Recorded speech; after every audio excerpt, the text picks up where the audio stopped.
दोस्तों आज आप लॉकडाउन की वजह से घरों में बैठे हैं। ज़रा सोचिए कि आपका टीवी बंद पड़ जाए, कैसा लगेगा आपको? ज़रा सोचिए आप क्या करेंगे। आपके पास क्या मीडियम है मनोरंजन का?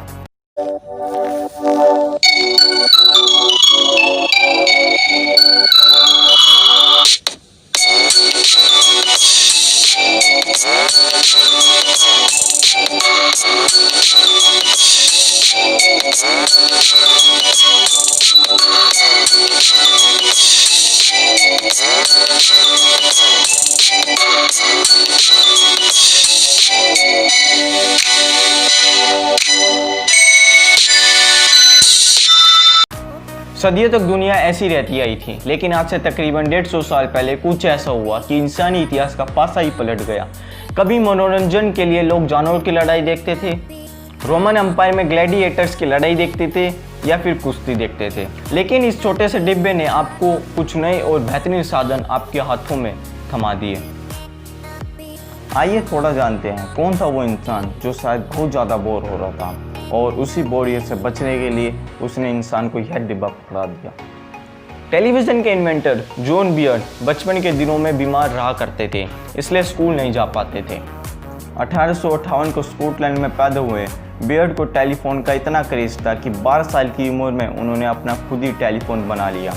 बियर्ड सोचा करते थे कि एक दिन ऐसा भी आएगा जब लोग हवा के माध्यम से तस्वीर भेज सकेंगे। बियर्ड ने साल 1924 में बक्से, बिस्कुट के टीन, सिलाई की सुई, कार्ड और बिजली के पंखे की मोटर का इस्तेमाल कर पहला टेलीविज़न बना लिया।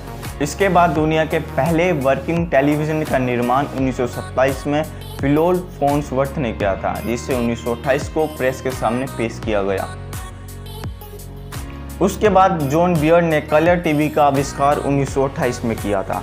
दोस्तों पहले अमेरिका टेलीविज़न स्टेशन ने वर्ष 1928 में काम शुरू कर दिया था।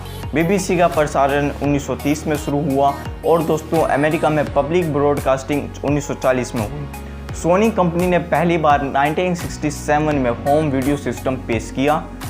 1969 में 60 करोड़ लोगों ने चंद्रमा पर पहला मून लैंडिंग का लाइव टेलीकास्ट देखा।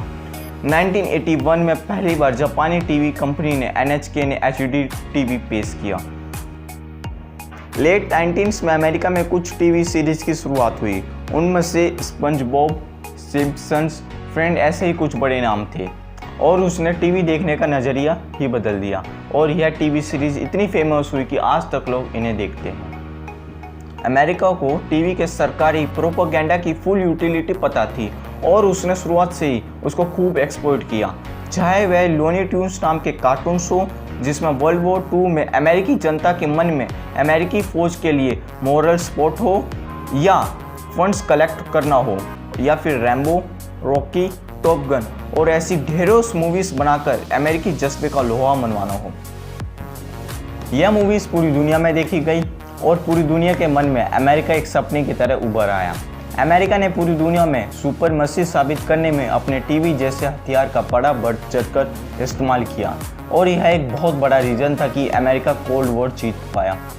अमेरिका ने टीवी के माध्यम को भरपूर इस्तेमाल किया और USSR वहाँ पर कमर्शियल ब्रॉडकास्ट नहीं होती थी और टीवी मीडिया के यूटिलिटी को उन्होंने हमेशा नज़रअंदाज किया और नतीजा यह निकला कि USSR कोल्ड वॉर की बुरी तरह हार गए और 15 छोटे छोटे देशों में टूट गया, क्योंकि अमेरिकी कार्यक्रमों को USSR में भी देखा जाता था और USSR के कुछ राज्यों में रशिया के प्रति नफरत और अमेरिका के प्रति लगाव पैदा हो गया। जैसा कि आप सबके मन में भी होगा, आने वाली वीडियोस में हम कोल्ड वॉर के पीछे की पूरी राजनीति डिस्कस करेंगे। भारत सरकार ने भी USSR की तरह काफ़ी देर से इस यूटिलिटी को पहचाना और 1986 में रामायण और महाभारत जैसे धार्मिक कार्यक्रम शुरू किए और वह बहुत सक्सेसफुल थे। शायद ही भारतीय इतिहास में या दुनिया के इतिहास में इतने सक्सेसफुल कार्यक्रम। लेकिन उनके पीछे राजीव गांधी जी की गवर्नमेंट की धार्मिक आस्था नहीं बल्कि राजनीति थी। राजीव गांधी जी ने इन कार्यक्रमों को इसलिए ब्रॉडकास्ट करवाया ताकि वह हिंदू वोट पर कब्जा कर सके, जो कि शाहबानो केस के बाद उनसे दूर जा रहा था। लेकिन इनका फ़ायदा कांग्रेस ने नहीं बल्कि बीजेपी ने उठाया। वैसे तो भारत में टेलीविज़न ब्रॉडकास्ट की शुरुआत दिल्ली से 1959 को हुई थी, 1972 तक टेलीविज़न सर्विस अमृतसर और मुंबई के लिए बढ़ाई गई। 1975 तक भारत के केवल 7 शहरों में ही टेलीविज़न की सेवा शुरू हो पाई थी। भारत में कलर टीवी और नेशनल वाइड टेलीकास्ट की शुरुआत 1982 में हुई। दोस्तों, भारत में टेलीविज़न के इतिहास की कहानी दूरदर्शन के इतिहास से शुरू होती है। आज भी दूरदर्शन के नाम सुनते ही अतीत की गुदगुदाती बातें याद आ जाती हैं। भले ही आज टीवी चैनल्स की संख्या बढ़ती जा रही हो, लेकिन दूरदर्शन की पहुंच को टक्कर दे पाना अभी भी किसी की बस की बात नहीं है। दोस्तों, जब दूरदर्शन की शुरुआत हुई थी उस समय टेलीकास्ट भी हफ्ते में सिर्फ 3 दिन आता था, वो भी आधे घंटे का। पहले इसका नाम टेलीविज़न इंडिया दिया गया था, बाद में 1975 में इसका हिंदी नामकरण दूरदर्शन दे दिया गया था। 1959 में शुरू होने वाले दूरदर्शन का 1965 में रोजाना चलना शुरू हो गया। 5 मिनट की न्यूज़ बुलेटिन भी इसी साल से शुरू हुई। दोस्तों, हमने तो खैर वो दौर ही नहीं देखा, लेकिन जैसा हमने अपने बड़ों से पूछा और आपने भी अपने बड़ों से पूछा होगा कि कैसे ये 1986 में शुरू हुई रामायण और इसके बाद शुरू हुई महाभारत के प्रसारण के दौरान हर रविवार को सुबह देश भर की सड़कों पर आज के लॉकडाउन जैसा सन्नाटा हो जाता था और लोग सड़कों पर अपनी यात्रा रामायण और महाभारत के टेलीकास्ट के दौरान नहीं करते थे। कार्यक्रम के दौरान लोग अपने घरों को साफ सुथरा करके अगरबत्ती और दीप जलाकर रामायण का इंतजार करते थे और एपिसोड के ख़त्म होने पर बाकायदा प्रसाद बांटा जाता था। दूरदर्शन की विकास यात्रा स्टार्टिंग में काफ़ी धीमी रही, लेकिन 1982 में कलर टीवी के आने के बाद लोगों का रुझान इस ओर ज़्यादा बढ़ा। इसके बाद एशियन गेम्स के प्रसारण ने इस दिशा में क्रांति ही ला दी। 1966 में कृषि दर्शन कार्यक्रम के जरिए दूरदर्शन देश में हरित क्रांति लाने का सूत्रधार बना। कृषि दर्शन देश में सबसे लंबा चलने वाला कार्यक्रम बना। दोस्तों, हम लोग बुनियाद, नुक्कड़, रामायण, महाभारत, चाणक्य जैसे कार्यक्रमों ने दूरदर्शन की लोकप्रियता को बुलंदियों पर पहुंचाया।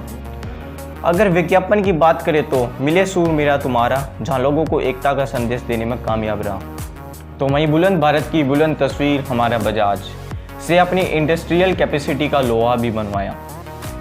दोस्तों, क्या आप जानते हैं कि यूनेस्को ने भारत को दूरदर्शन शुरू करने के लिए $20,000 और 180 फिलिप्स टीवी सेट दिए थे। दोस्तों, आज टीवी हमारी हथेली तक पहुंच चुका है। आप जहां चाहें वहां टीवी देख सकते हैं। लेकिन कभी यह देश उस दौर से भी गुजरा है जब पूरे दिन में सिर्फ आधा घंटा टीवी देखने को मिलता था और इस देश की 95% आबादी को यह तक नहीं पता था कि टीवी नाम की भी कोई चीज़ होती थी। समाचार के नाम पर सिर्फ अखबार होते थे। भारत में केवल मुट्ठी भर कुछ लोगों ने 1983 का वर्ल्ड कप का यह लम्हा देखा था। दोस्तों, आज हमारे पास नेटफ्लिक्स, अमेजॉन प्राइम जैसे OTT प्लेटफॉर्म हैं, लेकिन शायद ही इनमें से कोई भी प्लेटफॉर्म कभी टीवी की जगह ले पाए।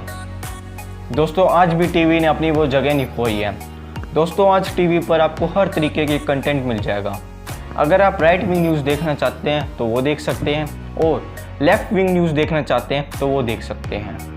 अगर आप यह वाला स्टूपिड सीरियल देखना चाहते हैं तो वो भी देख सकते हैं, या फिर आप हंसना चाहते हैं तो उसके लिए भी आपके पास ढेरों ऑप्शन है। दोस्तों, टीवी ने खुद के भी ढेरों रूप बदले।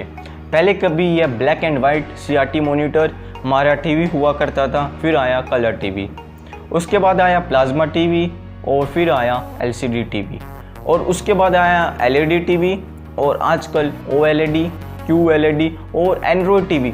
ना जाने क्या क्या आपको मिल सकता है, बस आपको अपनी जेब टटोलनी है। दोस्तों, आज के लिए बस इतना ही। हम उम्मीद करते हैं आपको हमारा ये वीडियो अच्छा लगा होगा। हमारा साथ यूं ही देते रहिए। आपका बहुत बहुत धन्यवाद।